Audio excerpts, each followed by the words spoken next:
Ito na nga, Path of Exile 2, the third edict. Sobrang laki nito. Yeah, boy. Ito na, pag-usapan natin ng bilis. Dinagdag na ang Act 4, tapos Goodbye Cruel na, pinalitan na ng 3 interlude acts para i-prep ka para sa endgame. Gusto mo yun?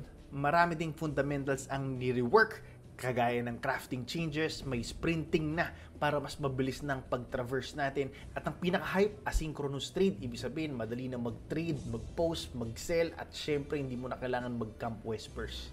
Plus, first official league, to yung Rise of the Abyssal. Nag-rebalance na rin ng mga builds. Class rebalance, support gem overhaul, 150 notables, 12 new skill gems, 40 lineage supports, at syempre, ibig sabihin nun, more build diversity. F2P friendly talaga dahil meron ka makukuha ang mga cosmetic freebies. At ito pa, talagang F2P na.